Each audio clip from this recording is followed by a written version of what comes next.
aussi on a un droit de vote et on n'a pas oublié qu'on est avant tout peut-être d'origine turque, mais nous on vit sur le sol français. À partir de ce moment-là, on a le droit à la parole. Et si la France est le pays des droits de l'homme, nous n'admettrons pas qu'on nous empêche de dire ce qu'on pense librement. Et nous n'admettrons jamais qu'on joue avec notre histoire. Car notre histoire nous appartient, elle n'appartient pas à la France. Et notre histoire ne doit pas être un jouet à monsieur Nicolas Sarkozy, autrement dit Sarko, qui veut se servir de notre histoire pour ramasser des votes du lobby arménien. Je suis d'origine turque.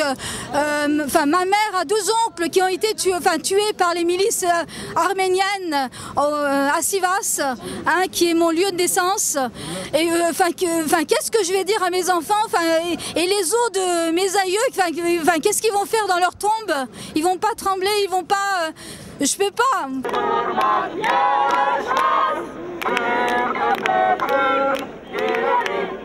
Veuillez m'expliquer la raison pour laquelle aujourd'hui nous devrions nous taire et les Arméniens qui sont coupables de crimes de guerre et même effectivement la France également qui a un passé colonial extrêmement lourd, pourquoi nous les Turcs devrions-nous nous taire alors que nous avons un passé propre?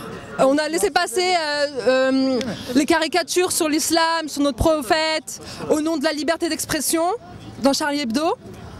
On n'a pas ouvert notre gueule, on n'a rien dit. Et là, on bafoue la liberté d'expression quand c'est les Turcs. Voilà, ici dans ce pays, c'est 2 poids 2 mesures. C'est toujours comme ça et ça, c'est inacceptable.